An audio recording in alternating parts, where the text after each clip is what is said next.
Hi, my name is Agata. Welcome in Agata's cottage. Welcome to Style Without Boxes, Life, Roles and Clothes After 40. This is video 2 in my series.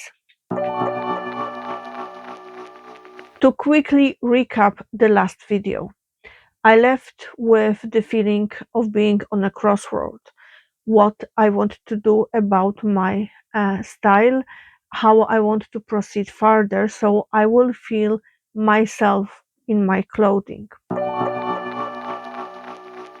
First, a little about my personality. Um, Actually, Alice and I had discussion a few weeks ago about my core values and beliefs for her ethic class. And we summarized, actually, she summarized what I told her that what's important for me, that I sound like love and kindness from New Testament, uh, with a hint of revengeful God from the Old Testament. And I think she's right. On one side, I'm soft and cuddly, and I have my heart on my sleeve. I will do a lot for people around me. On the other hand, I'm bold and fierce and extremely independent. And if someone crosses me, they don't get many second chances. Over last few years, I didn't express that fierceness as much in my clothing, and I miss that. In order to identify whatever style should be important to me, I did a lot of research. I watched TED Talks, I watched videos about styles and trends, about dressing up different figures, about expressing ourselves. I read articles and blog posts, and I did little experiment. But first about my research. Um, I didn't realize how much there is information in relation what style does for us. To be honest, I was convinced that all this whole hype about styling the clothing and styling yourself, um, it's a little bit overhype and it's one of the current trends. Um, to me, it seems a little bit too excessive to be bothered to style everyday clothes. Because for me, in my understanding, I grew up in 80s and 90s in post-communist Poland, so bear that in mind. Uh, Styling is more like, when you dress up for going to event, etc. So you have your matching shoes, matching belt, matching bag.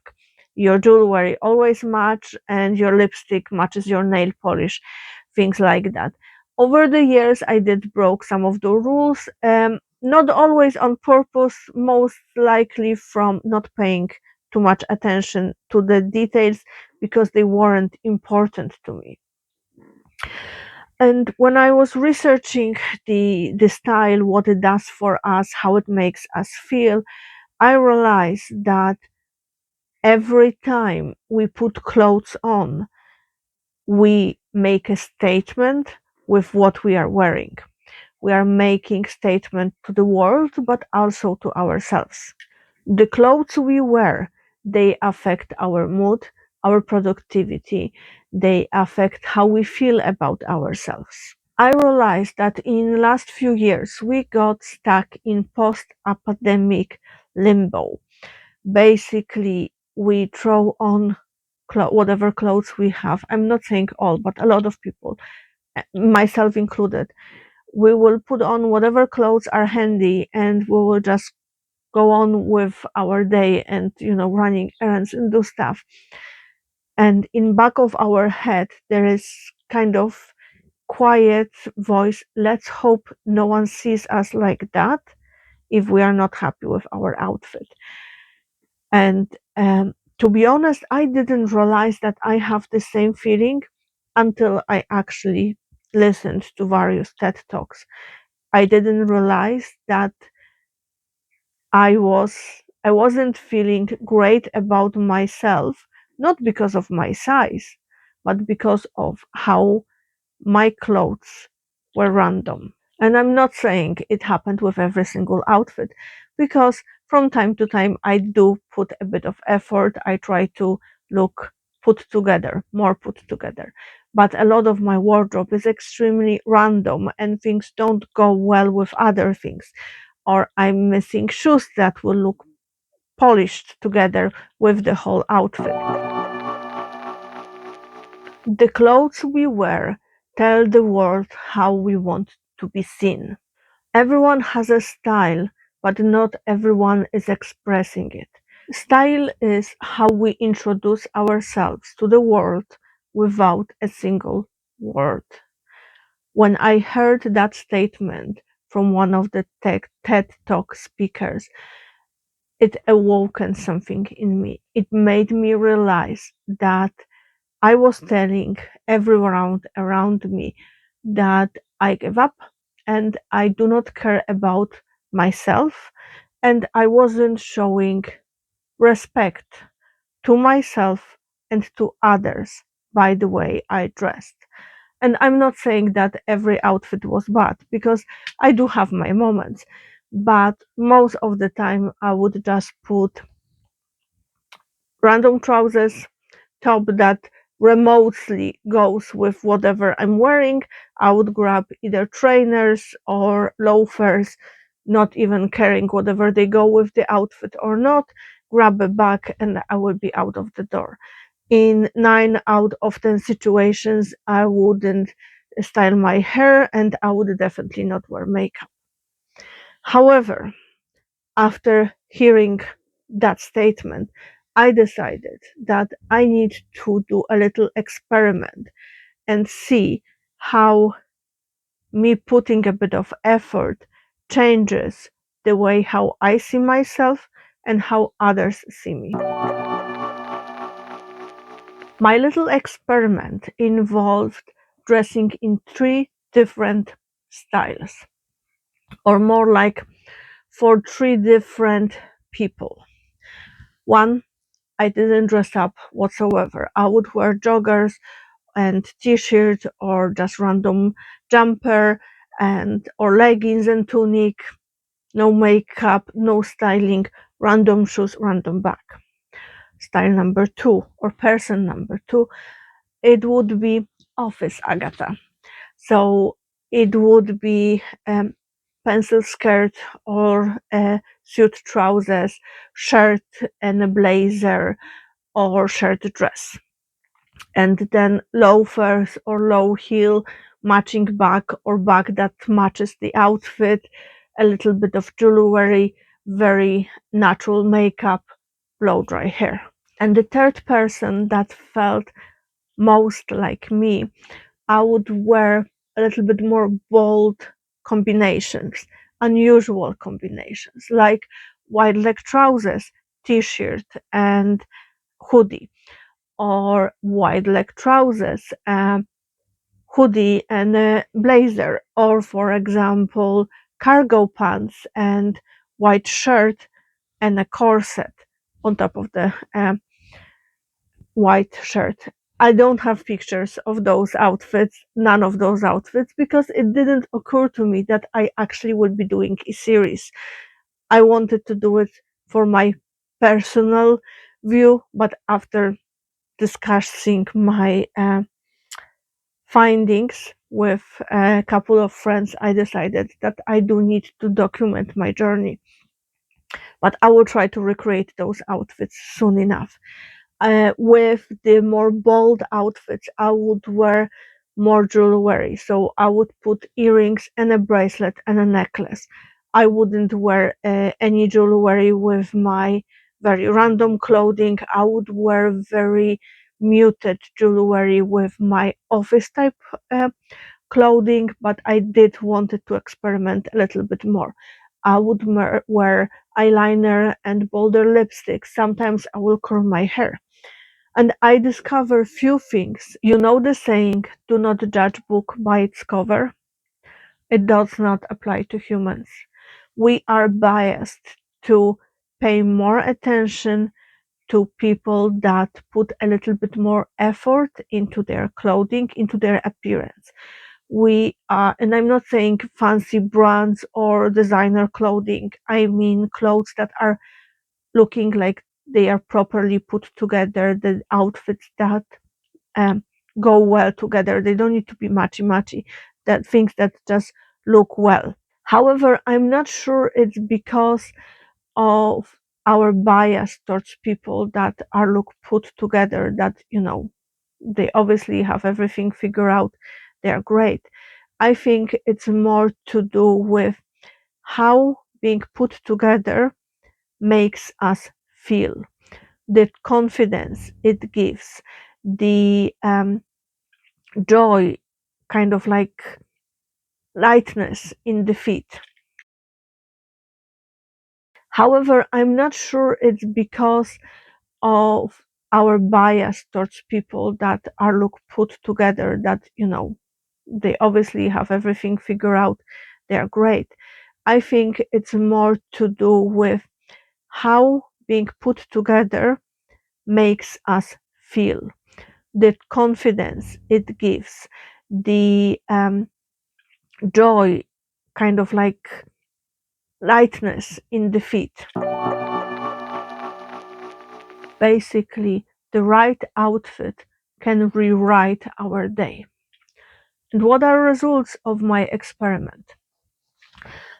So for my experiment, I wore different type of outfits to those same places. So I visited pharmacy, doctor's office. I visited like grocery shops, etc. I didn't go to places where I'm well known. I wanted to see it on the strangers. And I discovered few things. First, when I wore clothes that made me feel invincible, I was invincible. Uh, Very often I would get accidentally bumped into. Basically, it was like I'm not there. And I felt like that.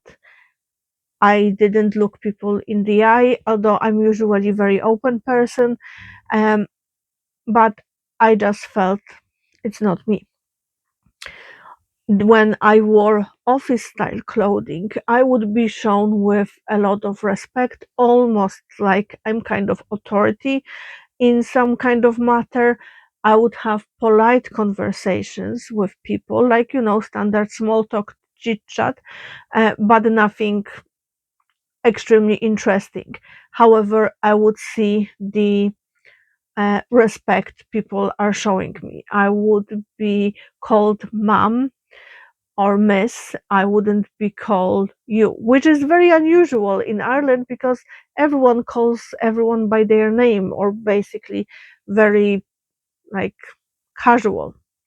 But that surprised me a lot. And when I wore the clothing that made me feel me a little bit bold, a little bit fierce, I I made a friend once, new friend, new acquaintance. Um, I had meaningful conversations, deep conversation, waiting in the queue in the one of the supermarkets. I had lovely conversations with teenagers, waiting on the street, to pay for the parking. It was just eye-opening how much the clothes that we wear can affect how we behave. And it made me realize I can be that bold, fierce person every day if I want to. The whole experiment made me realize two things. First, I have too many roles in my life to have only one wardrobe for it. I did allow myself to kind of smoosh everything almost into one area and assume that I can wear the same garments, just styled differently or paired differently for all the areas of my life, which is silly. Um, my grandmother used to say, if something is for everything, it doesn't work for anything. And it was just like, I could hear her voice in my head, and I was like, she's so right. I don't need all my clothes to be suitable for office wear, for going out for dates, for running errands, for being a housewife. I need some of my clothes to go between one or two capsules or roles in my life, but not through all. So I decided, after doing this experiment, to mark few areas of my life that I need to focus on and get the capsule wardrobes. The experiment opened my eyes. It made me realize that I don't want to fit into one style. I want to be able to reach for different styles and feel like they are still me. I don't want to put myself into one specific box and, get stuck with it. I want to be able to experiment and to say, go to hell with the rules. I want to be bold. And in order to do that, I had to have a very honest look at my life and the roles I'm fulfilling and what I want to do with my life going forward. As you know, at the moment I'm stay-at-home mom. However, in a year or so, I will be thinking of going back to professional life. What type of job? Most likely office job. I haven't decided yet. However, I will need professional capsule wardrobe for that. But I'm also a mom. I have homework to do with Alice, watching movies together, baking, um, doing silly stuff together, making jewelry, other things as well. And I want to have separate clothes as well. I do need to have clothes for cleaning. I do have those. I do need to have home clothes that I feel that I do look put together enough that if someone rings the doorbell and I will need to open the doors, I do not have a panic in my head. Oh my God, people will see me like that. I'm also a wife and a woman, and I want to feel that va va voom when I go out with Chris. I need clothing for running errands, meeting friends, so nothing too much, but not too little as well. And I want to have also clothing for me, just me, Agata, the one that makes me happy, clothes that make me smile just when I think about them, not only when I'm wearing them. I want to make all those Agatas happy. Actually, poet Virgil said once that a woman is ever changing. He meant it as an offense. I treat it as a compliment. Expected, unexpected. You never know what you're gonna get. And that's my motto going forward. During the experiment, I went shopping. I went to few charity shops. I went to few bigger stores just to try on clothes. I didn't buy anything. I went on my own. I needed to give the current fashion trends a go and see what I like, what I dislike. Do I need to make all the clothes or can I resort to buying some of the clothes? After the experiment, I went shopping with my sister-in-law. I got two items that I think would be crucial go in my wardrobe going forward. I got wide leg a pair of trousers or jeans actually in dance store. They are dark jeans, and I got a blazer, gray blazer in charity shop. And I'm very happy with my purchases. They will be great additions to what I'm planning to make. So for me, it's not one wardrobe, it's many Agatas, each with her own unique capsule. In my next video, I will dive into the guidepost I'm setting for myself for my wardrobe going forward. I will talk about inspirations I discovered along the way, and I think some of them will be extremely surprising for you. and I will talk about how I plan to implement all those ideas, all those inspirations into my life while not overwhelming myself. I will also discuss potential follow up to this series. I wonder, do you have different styles for various roles in your life? Or you think your style is unified across all the roles you fulfill in your life? Thank you for watching. See you next time. Bye.